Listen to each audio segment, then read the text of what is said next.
말씀을 시작하면서 성경 한 구절을 보고 시작하도록 하겠습니다. 누가복음 24장 44절을 우리가 한번 읽어보겠습니다. 읽어봅니다. 시작. 또 이르시되 내가 너희와 함께 있을 때에 너희에게 말한 바 곧 모세의 율법과 선지자의 글과 시편에 나를 가리켜 기록된 모든 것이 이루어져야 하리라 한 말이 이것이라 하시고. 그리스도인에게 가장 중요한 것은 무엇일까요? 하나님의 말씀이죠. 그런데 그 말씀 가운데서 또 중요한 것은 무엇일까요? 오늘 누가복음 24장 44절은 너희에게 말한 바 곧 모세의 율법, 지금 우리가 살펴보고 있는 창세기와 같은 하나님 모세를 통해서 주신 율법의 말씀, 그리고 선지자의 글, 우리가 지금까지 또 살펴보고 또 앞으로도 살펴볼 선지자들에 의한 선지서들, 그리고 노래하는 자들, 시인들에 의하여 기록된 시편, 이 모두에서 무엇을 찾아야 되는 것일까요? 귀한 이 삶을 살아가는 데 필요한 실질적인 교훈, 도덕적, 윤리적 그런 교훈들, 이것도 매우 중요할 것입니다. 그 성경을 통해서 그것을 바라보는 것, 그리고 한 단계 더 나아가서 영적인 진리를 알아가는 것, 이것도 중요할 것입니다. 그러나 더 중요한 것은 무엇입니까? 모세의 율법, 창세기 속에서도, 선지자의 글, 이사야서를 통해서도, 시편을 통해서도 우리는 누구를 봐야 되는 것입니까? 예수 그리스도를 보아야 하는 것입니다. 우리가 창세기를 다시 돌아와서 37장부터 시작하면서 야곱의 족보는 이러하니라, 야곱의 톨레도스는 이러하니라, 야곱의 이야기는 이러하니라 라고 야곱이라고 쓰고, 이제 야곱에서 요셉으로 이어지는 그 이야기에 불쑥 끼어든 유다의 이야기를 통해서 우리는 하나님이 구원하시고 열방을 구원하시기 위하여 선택하신 우리가 야곱이 얼마나 부패한 존재인지를 명확하게 보았습니다. 유다의 모습을 보면서 하나님이 선택하셨지만 세상보다 나을 것도 없고 육적인 이스마엘보다 나을 것도 없고 말씀이 없는 에돔보다 나을 것이 없는 야곱의 모습을 보았단 말이죠. 이제 다시 하나님께서 그 이야기를 이어가시면서 야곱의 이야기 속에 야곱의 구원을 이루어가고 야곱을 통하여 열방의 구원을 이루어 가시는 그 아들 요셉의 이야기를 쭉 우리에게 이어가시면서 우리는 지금 무엇을 보고 있습니까? 그 아들 요셉을 통해서 누구를 보고 있습니까? 예수 그리스도를 보고 있는 것입니다. 그래서 우리가 지난주 말씀을 통해서 먼저 이 요셉의 모습 속에서 우리는 그의 존재에 대해서 살펴보았습니다. 요셉이 어떤 존재인가? 그래서 그 요셉을 통하여 보여지는 예수 그리스도는 어떤 분인가? 그분은 형통한 자였어요. 하나님과 연결되어 있는 자였습니다. 그리고 그는 죄가 없는 거룩한 자였습니다. 그리고 열방에 생명과 복을 흘려보내는 복의 통로였습니다. 그러니 그분은 열방을 향해 펼쳐놓은 그 상위에 거룩하게 구별된 떡, 거룩하게 구별된 포도주이다라고 우리에게 말씀하셨죠. 그러나 더 놀라운 사실은 그 거룩하게 구별된 떡, 거룩하게 구별된 포도주이신 그분은 결국 우리에게 생명과 복을 흘려보내주시기 위하여 찢겨진 떡이 되고 부어지는 포도주가 되는 그런 십자가의 예수 그리스도다라는 것을 우리가 보았던 것입니다. 그러니 우리는 지난주 말씀을 통하여서 요셉의 모습 속에 보여주는 예수 그리스도는 거룩한 떡일 뿐만 아니라 찢겨지고 부어지는 떡과 포도주다라는 그분의 존재에 대한 말씀을 나누었습니다. 오늘 이어지는 40장과 41장 쭉 이어지는 말씀을 통해서 우리는 계속해서 도덕적이고 실질적인 교훈도 찾아야 되고 영적인 진리도 찾아야 되겠지만 예수 그리스도에게 집중하면서 이제 그 존재에 대하여 말씀하셨던 그분이 이제 그분의 성품에 대하여서 오늘 본문 말씀을 통하여서는 그런 존재이신 예수 그리스도가 어떤 성품으로 어떤 삶의 태도를 가지고 살았는가, 무엇이 그분의 삶을 주장했는가, 그분은 어떤 삶을 살았는가를 몇 가지 살펴보려고 합니다. 요셉의 모습을 통하여 보여지는 예수 그리스도의 모습에 그분의 성품에 주된 것들, 그 첫 번째는 바로 겸손이다, 이렇게 말씀하고 있습니다. 그러면 겸손이라는 말은 성경에서만 나오지 않고 세상에서도 많이 들어봤죠. 겸손이란 결국 무엇입니까? 겸손이란 쉽게 말해서 낮아지는 것을 의미하는 것입니다. 자기를 낮추는 것, 낮아지는 것을 의미합니다. 세상의 미덕은 높아짐에 있고 하나님 나라의 미덕은 낮아짐에 있습니다. 그런데 오늘 본문 말씀, 하나님의 사람인 요셉 그리고 예수 그리스도를 보여주는 그 요셉의 모습은 계속해서 낮아지고 있다는 것을 우리에게 보여주고 있는데, 살펴보았던 창세기 39장 1절을 한번 읽어볼까요? 첫째 줄을 한번 읽어보겠습니다. 시작. 요셉이 이끌려 애굽에 내려가며. 자, 요셉은 아버지의 사랑을 받는 약속의 땅에 있었습니다. 그러나 이제 죽음과 고통이 있는 애굽으로 어떻게 되었대요? 내려갔다라고 말하고 있습니다. 그는 아버지의 집에서 아버지가 있는 곳에서 세상으로 내려갔습니다. 낮아졌습니다. 그리고 1절을 계속 읽어보겠습니다. 시작. 바로의 신하 친위대장 애굽 사람 보디발이 그를 그리로 데려간 이스마엘 사람의 손에서 요셉을 산이라. 샀다는 것은 결국 무엇입니까? 그가 팔렸다 이 말입니다. 그래서 채색 옷을 입고 있었던 특별한 사랑을 받는 아들이 이제 채색 옷이 벗겨지고 팔리는 노예의 옷을 입고서 노예가 되었다. 종의 옷을 입은 자가 되었다라고 그를 세상으로 내려온 그곳에서 거기에서 종으로 더 낮추고 있는 모습을 우리는 보게 됩니다. 그리고 39장 20절을 또 읽어볼까요? 20절에 있습니다. 시작. 이에 요셉의 주인이 그를 잡아 옥에 가두니 그 옥은 왕의 제수를 가두는 곳이었더라. 요셉이 옥에 갇혔으나.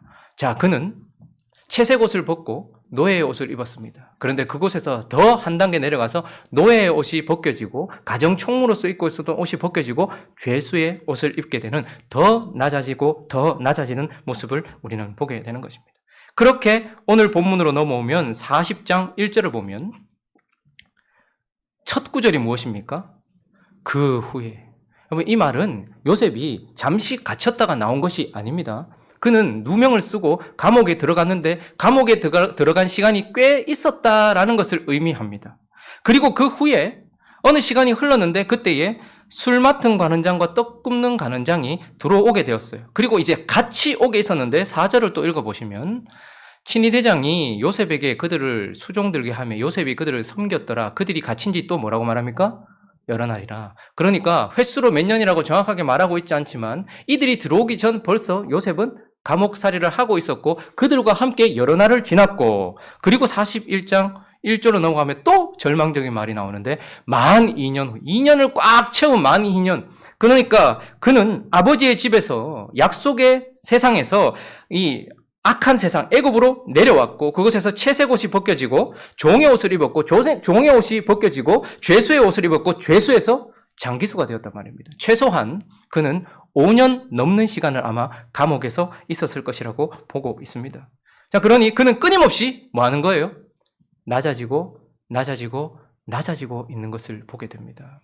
우리를 위하여 찢겨질 빵, 떡, 그리고 우리를 위하여 부어질 포도주이신 그 존재가 또한 어떤 삶으로 어떤 성품으로 살아가고 있다는 말입니까? 끊임없이 자기를 낮추고 낮아지고 있는 것을 보게 됩니다. 그러나 겸손이란 단순히 비천해지는 것을 말하는 것이 아닙니다. 내가 높은 집에 있었는데 여기는 겸손의 자리가 아니야. 내려오는 것. 그걸 겸손이라고 하지 않습니다. 겸손이란 결국 무엇입니까? 하나님이 강한 손으로 명하신 그곳에 서 있는 것을 말하는 것입니다. 지금 그는 그가 선택하여 낮아진 것도 아니요. 그가 선택하여 높아지는 것도 아닙니다. 하나님은 어쨌든 하나님의 사람인 요셉을 계속해서 낮추고 계시는데 이것은 단순히 그가 자기의 자리를 비천하게 만들고 있다는 의미가 아니고 하나님이 말씀하시는 그곳으로 하나님이 보내신 곳에 계속해서 서 있다라는 것을 의미하고 있는 것입니다. 하나님은 부드러운 입술로 우리에게 말씀하기도 합니다. 그러나 하나님은 강한 손으로 우리를 밀어서 말씀하기도 합니다. 강한 손으로 말씀하시는 것이 무엇입니까? 그분의 섭리로, 상황으로, 환경으로 그분은 우리를 밀어내는 것이죠. 그래서 그분은 요셉을 어떻게 합니까? 강한 손과 섭리로 아버지 집에 있었던 그를 애굽으로 밀어 넣었습니다. 그러나 그는 잠잠히 애굽으로 내려갔습니다. 그리고 그 애굽에서 노예의 신분으로 보디발의 집에 총무로 하나님은 그를 밀어 넣었습니다. 그런데 그때에 채색 옷을 벗은 그가 노예의 총무의 옷을 입고 있는 것을 보게 되는 것입니다. 그러나 하나님은 한 번 더 벗기시고 어떻게 합니까? 죄수의 옷을 입히시는 것이죠. 그러니 겸손이란 결국 무엇인 것입니까? 하나님이 말씀하시는 곳으로 점점점 내려가 그곳에 나를 드리는 것, 그것을 겸손이라고 하고 있고 우리는 이 요셉의 모습을 보면서 누구를 보는 것입니까? 겸손이신 예수 그리스도를 보게 되는 것입니다. 그분은 하나님 나라에 계셨고 아버지와 함께 계셨으나 그분은 세상으로 내려 보내심을 받으신 분이었습니다. 그리고 그분은 하나님이셨으나 세상으로 내려올 때에 마치 그가 채색 옷을 벗고 종의 옷을 입었던 것처럼 그분은 하늘에서 내려오실 때에 인간의 옷을 입으시고 인간이 되신 분입니다. 그러나 그분은 인간이 되실 뿐만 아니라 죄인이 되셨습니다. 그리고 생명이신 그분이 무엇이 되셨습니까? 죽음이 되신 것입니다. 그분은 끊임없이 낮아지고 자신을 낮추고 계시는 겸손하신 분입니다. 그리고 그분은 하나님이 명하시는 곳으로 갔단 말입니다. 스스로가 비천해지려고 했던 것이 아니라 하나님이 그렇게 하신 거예요. 생명을 창조하시는 하나님이 그를 마리아의 태로 집어넣으셨습니다. 비천한 벌레보다 못한 인간, 그 여인의 태로 하나님은 강한 손으로 밀어넣으셨고 예수 그리스도는 한낱 여인의 태 속으로 들어가신 것입니다. 낮아지신 것입니다. 그리고요, 이 세상에 나오자마자 그분은 구유에 그분의 몸을 누이신 분이셨습니다. 그리고 그분은 말도 안 되는 빌라도와 같은 자의 법정에도 서셨던 분입니다.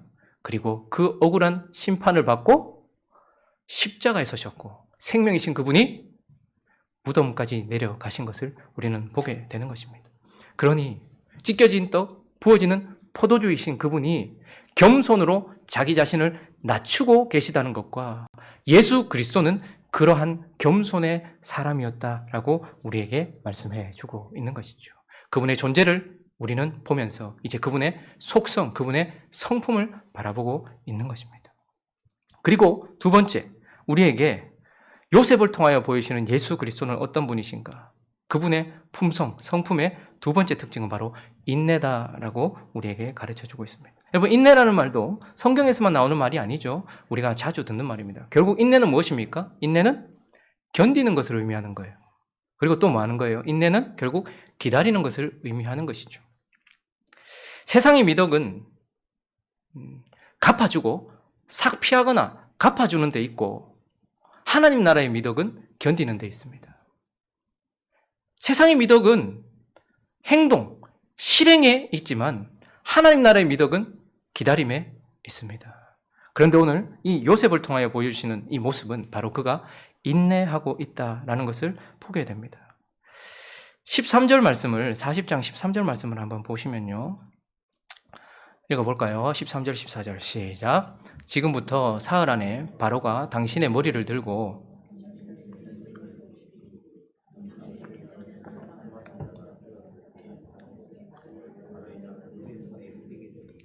당신이 잘 되시거든 나를 생각하고 내게 은혜를 베풀어서 내 사정을 바로에게 하려 이 집에서 나를 건져주소서. 우리가 무엇인가를 견디고 기다리는 대상이 분명하게 나오는데 먼저는 사람의 초점이 맞춰져 있는 것이 보이십니까? 요셉은 처음부터 악한 형들을 견뎌내야 했습니다. 그 인신매매를 견뎌내야 했고 그 아픔을 견뎌내야 했습니다. 그리고 그 아픔이 조금 아물 때쯤에 악한 보디발의 아내의 그 죄악을 견뎌내야 했습니다. 그리고 오늘 본문 말씀은 이제 꿈이 다시 그에게 들려지는 것을 보면서 아마 요셉은 기대했을 거예요. 자기의 삶의 시작점에 꿈이 있었고 지금 하나님의 변화의 시작점에도 꿈이 있다는 것을 그가 알아요. 그래서 꿈이 들려지는 순간 그는 기대했을 것입니다. 그래서 하나님이 이 사람을 통해서 사실 둘 다 죄를 지었거든요. 술 맡은 가는장, 떡 굽는 가는장이 둘 다 죄를 지었는데 하나님이 이례적인 일을 하셨습니다. 하나는 살리고 하나는 죽였어요. 이 일을 통해서 하나님은 그 사람을 통해서 하나님의 일을 하시겠죠. 그런데 요셉은 그렇게 나를 건져주소서라고 이야기했는데 23절을 읽어볼까요? 시작. 술 맡은 가는장이 요셉을 기억하지 못하고 그를 잊었더라. 이거는 기억력의 문제라기보다는 무시했다라는 것이겠죠. 자기의 이제 상황이 바뀌었고 굳이 생각할 이유가 없는 그렇게 무시해버리고 지나가 버렸습니다. 그리고 41절에 보면 41장 1절에 보면 만 2년이 흘렀고 그리고 9절을 읽어볼까요? 9절 시작. 술 맡은 가는장이 바로에게 말하여 이르되 내가 오늘 내 죄를 기억하나이다. 지금 요셉은 악한 자들에 대하여 견디고 있는 모습을 우리에게 보여주고 있고 또 하나님이 쓰시는 사람들, 하나님 편에 서 있는 사람들에 대하여 기다리고 있는 모습을 우리에게 분명하게 보여주고 있는 것을 보게 됩니다. 그리고 하나님께서 쓰실 바로가 그를 부를 때도 14절도 볼까요? 14절 시작. 이에 바로가 사람을 보내어 요셉을 부르매 그들이 급히 그를 옥에서 내놓은지라 요셉이 곧 수염을 깎고 그의 옷을 갈아입고 바로에게 들어가니. 우리 주변에는 우리를 괴롭게 하는 악한 자들도 있습니다. 그리고 하나님 편에 서 있는 연약하기도 하고 부족하기도 한 그리고 무엇인가 기다려줘야 될 자들도 있습니다. 그런데 오늘 요셉은 어떻게 하고 있습니까?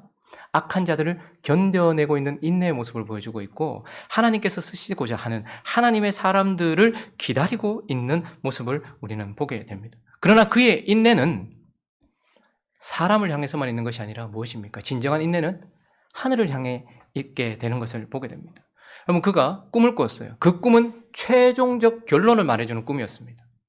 땅을 배경으로 할 때에 이삭들이 자기들에게 엎드리는 것을 보았습니다. 하늘을 배경으로 할 때 해와 달과 11별이 자기에게 엎드리는 것을 보았습니다. 그가 다스리는 자가 되고 왕이 된다라는 것에 대한 꿈이었죠. 그런데 그 꿈이 시작될 때부터 마치 다윗이 기름 부음 받을 때부터 고난이 시작되었던 것처럼 그는 이제 그 꿈을 하나님께서 주시고 이루시는 것이 아니라 주시고 과정을 거쳐서 그것을 이루시는 그 과정을 지금 어떻게 하는 거예요? 견뎌내고 있다는 것을 우리는 보게 됩니다.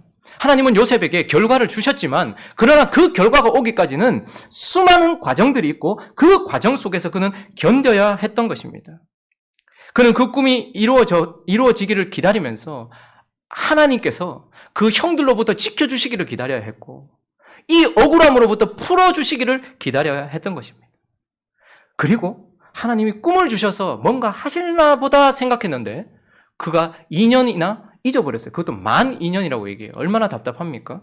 그런데 그는 하나님이 이 꿈을 그에게 주시기도 기다려야 됐지만 그 꿈을 기억할 때까지 또 기다려야 됐어요. 견뎌야 했어요. 그리고 그 꿈대로 행하시기까지 또 견뎌야 했습니다. 바로에게 꿈을 주시기까지 또 기다려야 했습니다. 하나님이 지금 요셉의 이야기에서 가장 두드러지게 나타난 것은 꿈입니다. 꿈. 이것은 하나님이 비밀스러운 그분의 계획을 말하기 위한 거예요. 그래서 그분의 계획이 있으시면 그분은 반드시 그것을 실행하시는 과정을 가지고 있더라는 것이죠. 그런데 지금 요셉이 단순히 사람들을 견디고 있고 사람들을 기다리고 있는 것이 아니라 그 뒤에서 역사하시는 하나님을 지금 기다리고 있다라는 것을 보게 되는 것이죠. 바로에게 꿈이 이루어지기까지 그리고 그 바로에게 꿈이 주어지고 그 바로의 꿈대로 이루어지기까지. 그래서 그는 13년이라는 시간을 감옥 그리고 노예로 있었습니다. 그는 그곳에서 13년이라는 시간이 있었어요. 그리고 하나님이 또 두신 계획이 무엇이었습니까? 풍년 7년이에요. 풍년 7년을 또 기다려야 됩니다. 그러면 20년이 지납니다. 그리고 흉년이 들자마자 형들이 온 것이 아니었어요. 또 시간이 지나요. 그런데 하나님은 그 최종적인 꿈을 이루시는데 모든 과정들, 그것을 고스란히 행하고 계셨고 요셉은 그 과정 속에서 하나님에 대하여 인내하고 견디고 그 과정을 견디며 하나님을 기다리고 있었던 것을 보게 되는 것입니다. 이 요셉을 통하여 우리는 무엇을 봅니까? 우리 주 예수 그리스도의 모습을 봅니다. 그분이 이 땅에 오셨을 때 아들이고 주인임에도 불구하고 죄인들은 그를 미워했습니다. 그래서 주님은 그런 악인들을 견디셔야 했습니다. 그리고 그분을 더 아프게 하는 것은 무엇이었을까요? 그의 제자들입니다. 하나님께서 선택하신 자들. 그들이 얼마나 부족하고 연약했고 죄스러웠는지. 그러나 그분은 고스란히 그 제자들을 기다려 주셨습니다. 말씀을 선포해도 알아듣지 못하고 기억하지 못하고 살아가지 못하는 그 제자들. 성령이 오셔서 그들 안에서 역사하기까지 그분은 기다리시고 견뎌내신 분이었습니다. 그러나 진짜 주님이 기다리신 것은 무엇이었습니까? 하나님이었던 것입니다. 하나님을 인내하고 하나님을 기다렸던 것이죠. 예수님은 그냥 오신 것이 아니고 바로 사역을 시작하신 것이 아닙니다. 우리가 볼 때 예수님 참 짧게 이 땅에 계신 것 같은데 그런데 제가 만약에 누군가를 구원하기 위하여서 내 아들을 보냈다. 그러면 좀 더 급하게 행했을 것 같아요. 30년이라는 시간은 예수님은 그냥 유대인으로 사셨어요. 30년이라는 시간은 그냥 보내셨어요. 그런데 언제까지 기다리신 것입니까? 말씀이 예언된 대로 앞서 엘리야가 선포하기를 예수님은 계속해서 견디시면서 기다리고 있었어요. 그게 누구였습니까? 세례 요한이 광야에서 선포하기를 기다리시면서 견디고 계셨던 것입니다. 그리고 그분은 그 수많은 유월절 중에 하나님이 예언하신 그 유월절, 그분은 어린 양으로 십자가에서 죽으셔야 했기 때문에 말씀이 예언된 대로 그것을 위하여 그 유월절이 되기를 기다리고 계셨던 것입니다. 로마가 통치하기를, 빌라도가 그곳에 서기를 그분은 인내하시고 기다리고 계셨던 것이죠. 그리고 그분이 죽음이 되셨을 때에, 무덤에 누이셨을 때에도 하나님께서 그분의 영으로 그에게 생명을 주시기까지 그분은 무덤 안에서도 기다리고 견디시며 인내했던 것을 보게 되는 것입니다. 그러니 그분은 겸손하신 분일 뿐만 아니라 우리 앞에서 인내로 살아가셨던 예수 그리스도라는 것을 우리는 보게 됩니다. 마지막으로 한 가지를 더 살펴보면 요셉의 모습을 통하여 보여지는 예수 그리스도의 성품, 그분의 삶의 태도, 세 번째는 바로 충성입니다. 충성이라는 단어도 오히려 그리스도인들보다 군인이나 다른 곳에서 더 많이 쓰이는 것 같아요. 충성은 결국 무엇입니까? 사실 쉽게 말하면 충성은 지금 주어진 주인 앞에, 지금 주어진 상황 속에 나 자신을 전부 드리는 걸 충성이라고 하는 것입니다. 세상의 미덕은 사실 성공에 있고 하나님 나라의 미덕은 충성에 있습니다. 이루었냐 이루어지 못했냐가 아니라 거기에 나를 드렸느냐 그렇지 않느냐에 있다라는 것입니다. 오늘 창세기 39장 4절을 한번 볼까요? 하나님이 강한 손으로 요셉을 어디로 밀어넣으셨습니까? 읽습니다. 시작. 요셉이 그의 주인에게 은혜를 입어 섬김에 그가 요셉을 가정 총무로 삼고 자기의 소유를 다 그의 손에 위탁하니. 채색 옷을 입었던 아버지의 특별한 사랑을 받는 아들이 주인이 생겼어요.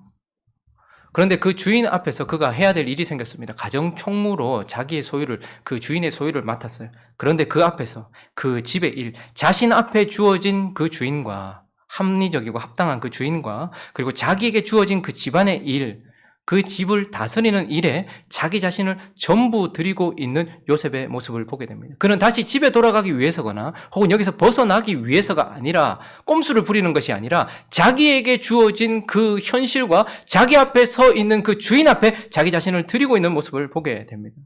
39장 21절로 가보시면 그의 주인이 또 바뀝니다.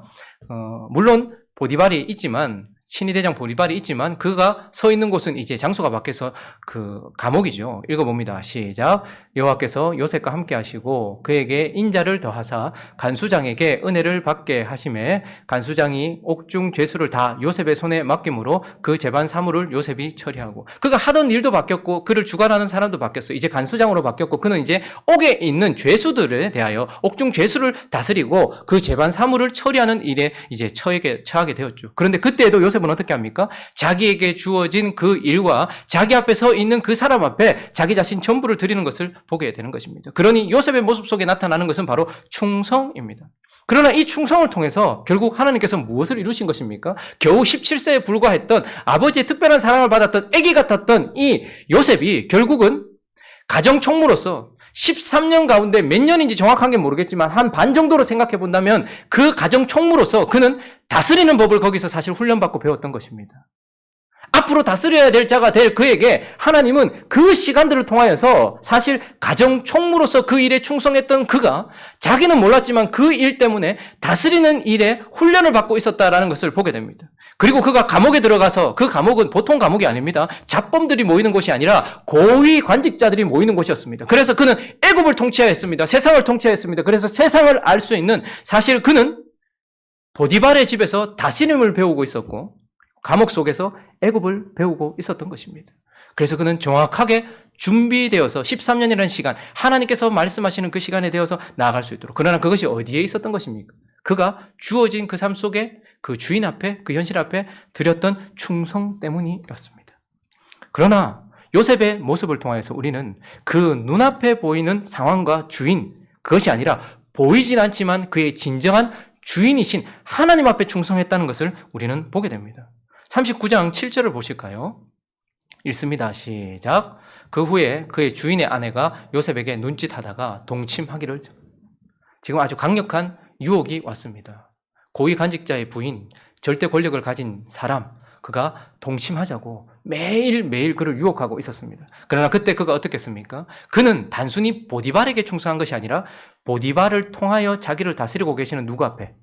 하나님 앞에 충성했습니다. 그래서 그분의 말씀 앞에 충성합니다. 그래서 그가 뭐라고 선포합니까? 내가 이 큰 어찌 하나님 앞에 득죄하리요. 그래서 그는 자신의 현실에 자신의 전부를 드렸던 것도 맞지만 결국은 하나님의 명령과 그분의 뜻 앞에 자기 자신을 드리고 있었던 것을 우리는 보게 되는 것입니다. 40장 23절도 볼까요? 유혹보다 더 무서운 것이 절망인데 40장 23절을 읽어보겠습니다. 시작. 술 맡은 관원장이 요셉을 기억하지 못하고 그를 잊었더라. 10년이 넘어갔습니다. 채색 옷을 벗고 노예 옷을 입었다가 노예 옷을 벗고 죄수복을 입고 장기수가 되어버린 그에게 10년이라는 시간이 지나가고 있어요. 그런데 꿈으로 일하셨던 하나님이 이제 뭔가 하시려나 보다 싶었는데 그가 잊어버렸어요. 무시해버렸어요. 그것도 만 2년 동안이나. 유혹보다 더 무서운 것은 절망입니다. 앞이 보이지 않는 거죠. 아, 이제 끝나는 것인가? 그런 생각이 들었겠죠. 하나님에 대한 섭섭함이 밀려왔을 수도 있고 삶에 대한 포기가 있었을 수도 있습니다. 그러나 그는 어떻게 합니까? 그 가운데서도 이 꿈을 주셨고 그 꿈을 이루어 가시는 하나님 앞에 계속해서 자기 자신을 드리고 있는 것을 보게 됩니다. 내가 원하는 시간이 아닌 하나님이 원하시는 시간을 맞추기 위하여 하나님께서 일하고 계실 때에 잠잠히, 그래서 요셉의 이야기에는 요셉의 대사는 거의 등장하지 않아요. 대부분 하나님께서 강한 손으로 말씀하시는 주변 사람들의 이야기, 그들의 말이 들려집니다. 그 속에서 요셉은 하나님 앞에 충성하고 있는 것을 보게 됩니다. 보디발이 아니라, 그 현실이 아니라 보이지 않는 그 주인이신 하나님 앞에 충성하고 있는 것을 보게 되는 것입니다. 그 요셉을 통하여 보여지는 예수 그리스도도 마찬가지죠. 우리 주 예수 그리스도는 충성하셨던 분입니다. 그분은 사람들이 메시아라고 했을 때 미쳤다고 할 만큼 너무나 평범한 유대인으로 30년을 사셨습니다. 그리고 아버지의 일을 물려받아서 그는 목수로 사셨습니다. 그저 자기에게 주어진 삶, 자기에게 주어진 상황 속에 자기 자신을 전부 드리는 충성으로 사셨던 분입니다. 그러나 그가 진짜 충성하셨던 것은 무엇입니까? 육신의 몸을 입고 이 땅에 오셔서 율법 아래, 그분의 뜻대로 우리를 위하여 율법 아래, 우리의 모든 순종을 이루시기 위하여 율법 아래 그 자신을 충성하신 분이었습니다. 그리고 그분은 어린 양으로 드려지기 위하여서 잠잠히 십자가의 길을 걸어가도록 그분 앞에, 하나님 앞에 충성하셨던 분이다라는 것을 보게 되는 것입니다.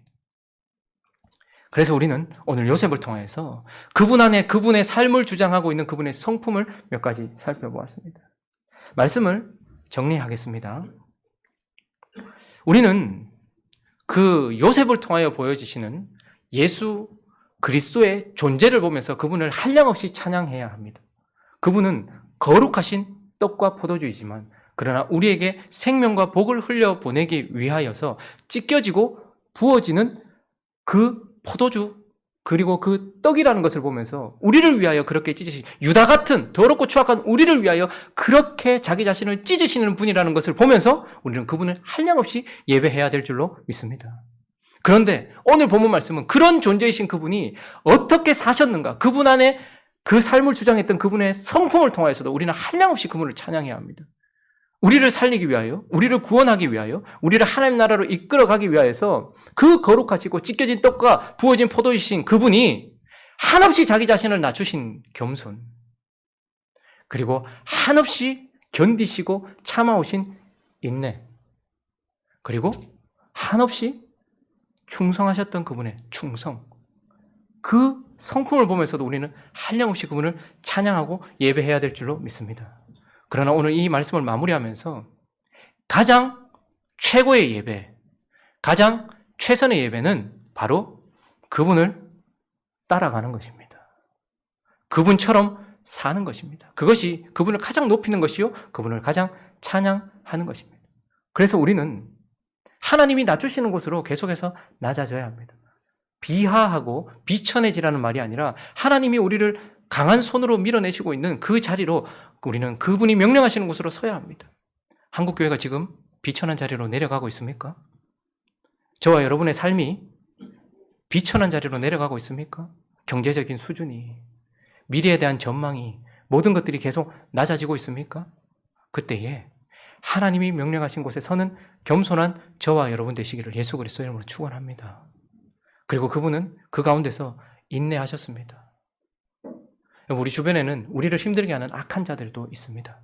그리고 우리가 참아주고 견뎌줘야 될, 예수님이 그 제자들을 견뎌줘야 됐던 것처럼 그런 제자들도 있습니다. 그리고 견뎌야 되고 기다려야 될 사람들이 있단 말입니다. 우리도 세상이 우리를 욕하고 우리에게 칼을 겨누고 총을 겨눈다 할지라도 예수님의 사람들은 예수님처럼 살아가야 하는 것입니다. 악한 자들을 향하여 함께 칼을 들지 않았던 예수 그리스도처럼 악한 자들을 견뎌나가는 저와 여러분 되시기를 예수 그리스도의 이름으로 축원합니다. 그리고 우리 주변에는 기다려야 될 사람들이 있어요.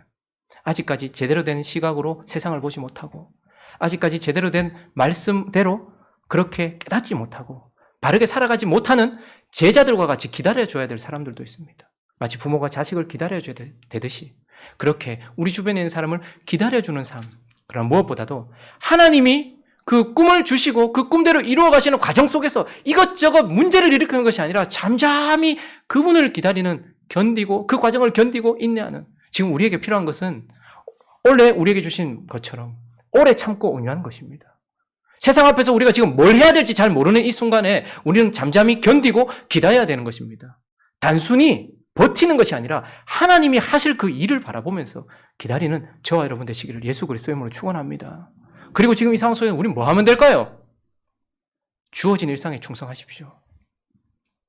주어진 그 일에 충성하십시오. 그러면 하나님이 언젠가 쓰실 때가 있고 회복시키실 때가 있을 때에 준비되어 있는 저와 여러분을 보게 될 것입니다. 그리고 무엇보다도 하나님 앞에 거룩하기를, 그 주님처럼 그렇게 나아가는, 그리고 하나님 앞에서 정결하기를, 하나님께 충성하는, 그분의 말씀에 충성하고 그분의 뜻에 충성하고 그분이 하시는 그 일에 충성하는 저와 여러분이 되기를 예수 그리스도의 이름으로 축원합니다. 이 말씀을 마무리하면서 너무 어둡잖아요, 그죠? 우리 주님이 찢겨진 떡 부어지는 포도주인데 그분으로 말미암아 우리를 열방에 상을 펴놓고 우리를 찢겨진 떡 부어지는 포도주로 우리를 통해서 열방을 구원하시려고 한다는 이 말씀도 사실 우리에게 부담돼요. 그런데 이제 그분이 사셨던 대로 우리가 살아가야 된다는 이 말씀도 사실 엄청나게 부담되는 말입니다. 말이 쉽지, 겸손하게 살아라, 인내하며 살아라, 충성하며 살아라, 이게 말이 쉽죠. 그러나 우리가 이 다짐에 조금 힘을 보태줄 수 있는 말을 한다면 그 결과를 우리가 기억하고 나갔으면 좋겠어요. 자기를 높이는 자는 낮아질 것이지만 자기를 낮추는 자는 분명히 높아진다는 그 결과.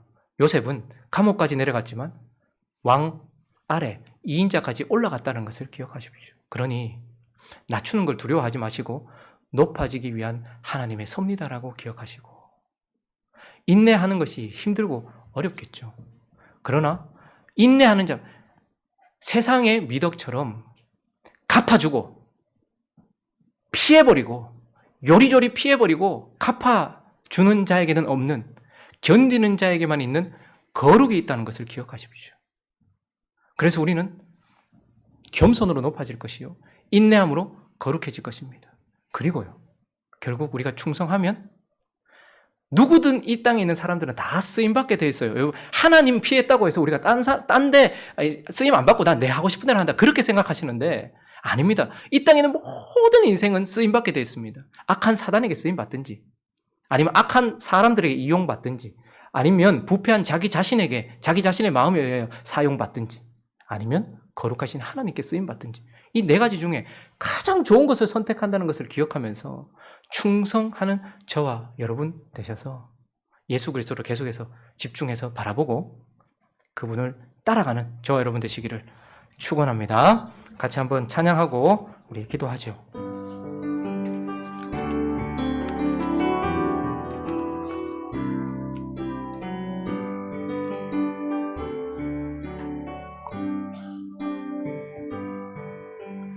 오늘 이 자리에 모인 우리 어린 양 예수 따라가는 무리 되게 하소서.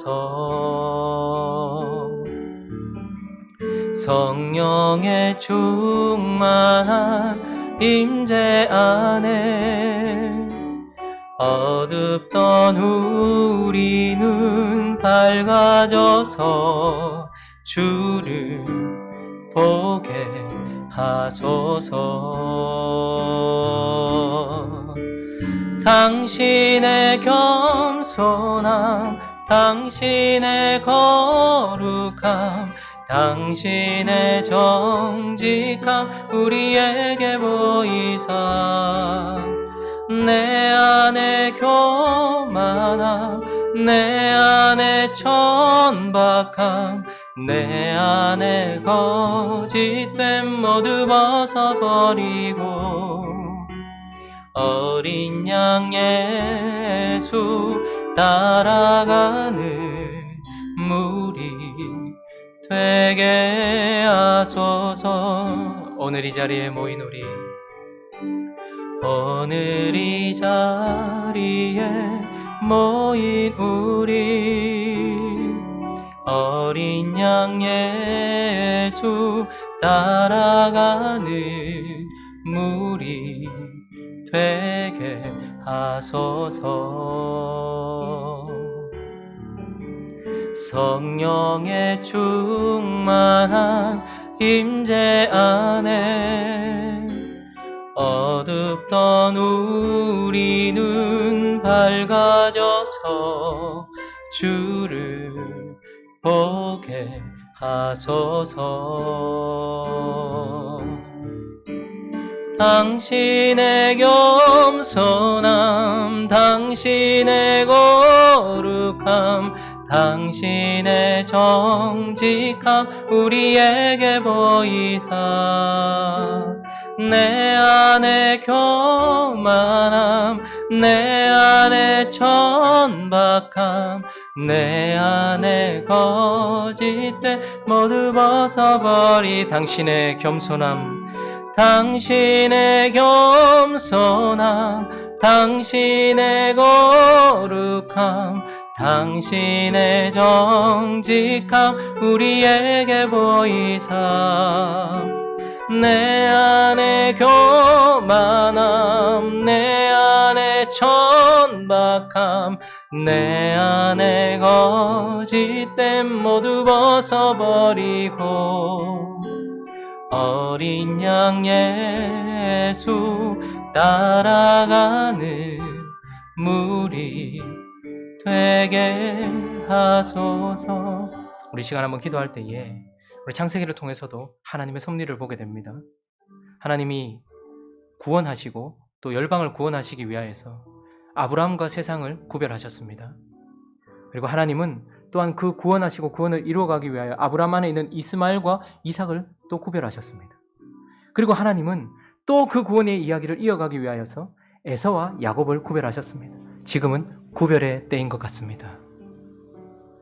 예루살렘 성전이 무너지던 그때에, 예루살렘 성전은 무너졌지만 그때에 드디어 바벨론에서 거룩하고 정결하게 된 하나님의 진정한 교회가 보여졌던 것처럼 어쩌면 우리는 대면 예배가 지금 계속해서 어려움을 당하고 있고 교회가 어려움을 당하지만 이 교회의 무너짐으로 말미암아 진정한 교회가 누군지, 진정한 그리스도인이 누군지를 드러내는 시대에 서 있는지도 모르겠습니다. 그러니 우리는 지금 이 순간에도 도덕적이고 실질적인 교훈도 중요하고 영적인 진리도 중요하지만 그러나 예수 그리스도를 바라보면서 그분을 따라가는 우리가 될 수 있게 달라고, 이 혼란스러운 시기 가운데, 이 변화되는 미래를 알 수 없는 상황 가운데 주님 도대체 무엇을 원하시는지, 우리가 어떻게 걸어가야 될지 가르쳐 달라고, 주님 한 걸음 한 걸음 따라갈 수 있게 달라고, 몰라도 그분의 섭리 안에서 우리가 주님께 충성할 수 있게 달라고 오늘 말씀을 생각하면서 같이 기도하며 나아갑니다. 기도하겠습니다. 거룩하신 하나님 아버지 감사합니다. 오늘도 우리에게 은혜를 주셔서 각자의 자리에서 예배하게 하시고 또 교회에 나와서 함께 예배할 수 있도록 우리를 불러주시니 감사합니다.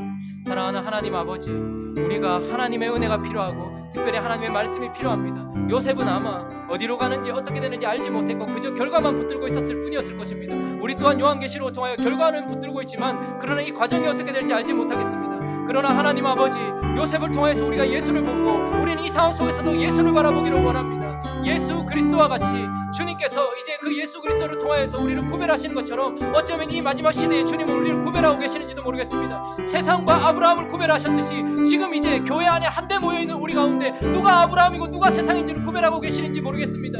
그리고 그 가운데 육적인 이스마엘과 영적인 이삭을 구별하셨던 것처럼 주님은 지금 이제 그렇게 구별하고 계시는지 모르겠습니다. 그리고 말씀을 가지고 있었던 야곱과 약속의 말씀이 없었던 에서를 구별하는 것처럼 하나님은 그렇게 구별하시는지 모르겠습니다. 그리고 그렇게 구별하신 사람들을 이제 그리스도로 말미암아 따라가게 하시는 하나님, 이제 우리 교회들도 이 구별 가운데서 두려워하지 아니하고 예수를 따라가면서 누가 하나님의 사람인지, 누가 교회인지, 누가 진정한 하나님의 백성인지를 드러내고 또한 이 세상의 열방에 하나님의 뜻을 전하는 진정한 교회가 되어야 되지 않겠습니까? 하나님 아버지, 분명한 큰 변화가 일어나고 있는 것을 보게 됩니다. 예루살렘 성전이 무너지는 그때에 그들은 아버지 너무나 혼란스러웠을 것입니다. 성전 중심, 제사장 중심, 제사 중심이었던 그 예배가 끝나면 우리는 어떻게 해야 될까? 그러나 하나님은 회당 중심의 가르침의 중심을 예배하고 계셨습니다. 하나님 아버지, 분명히 뭔가 준비하고 계시는 줄로 믿습니다. 주여, 우리가 그것을 바라보며 나아갈 수 있도록 도와주시옵시고 하나님 아버지, 잠잠히 주를 따라가는 우리가 되어질 수 있도록 주님 인도하여 주시옵소서. 사랑하는 하나님 아버지, 부패하고 추악한 자기 백성들을 구원하기 위하여서 하나님은 예루살렘을 그 과정 속에서 무너뜨려 가고 계셨습니다. 1차로 세상 바벨론의 포로로 끌려가고 2차로 세상 바벨론의 포로로 끌려가고 3차로 그렇게 끌려가는 과정 속에서 그들이 생각하는 회복이란 다시 성전 중심, 제사 중심, 제사장 중심의 하나된 예배로 돌아가는 것이라고 생각했을지 모릅니다. 그러나 하나님은 예루살렘과 성전을 완전히 무너뜨리시면서 새로운 삶의 방식을 준비하고 계셨습니다. 형식 중심, 제사 중심의 그들의 예배가 아니라 이제 회당 중심, 말씀 중심, 가르침 중심의 예배와 선교를 준비하고 계셨던 하나님. 그렇게 그 과정을 걸으면서 그들은 그것을 깨달아가고 다른 길을 걸어갔던 것을 보게 되고 바른 길을 걸어갔던 것을 보게 됩니다. 말씀 중심, 그리고 모이는 것 중심, 그리고 이 예배당 중심의 우리의 예배들이 어쩌면 하나님께서 큰 강한 손의 힘으로 또 다른 변화를 일으키고 계시는지 모르겠습니다. 그저 예배당에 나와서 예배 한번 드리고 설교 한번 들으면 다인 줄 알았던 배움 중심의 우리의 연약한 예배를 이제 세상 속에서 삶 중심으로 변화시키시려고 하는 하나님의 큰 뜻이 있는 것 아닌가 생각이 듭니다.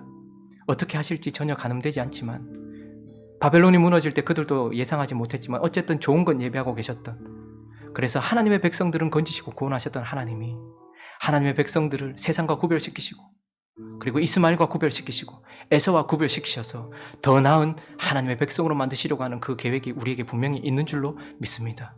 그러므로 우리가 이 혼란스러운 시대에 예수 그리스도를 바라보게 하여 주시옵시고 예수 그리스도를 따라가게 하여 주시옵소서. 그렇게 계속해서 우리를 하나님께 드리는 우리 행복한 우리 교회 그리고 성도들 되어질 수 있도록 도와주셔서 하나님이 예배하신 모든 것들을 누리게 하여 주시옵소서. 감사합니다. 우리 주 예수 그리스도의 이름으로 기도드립니다. 아멘.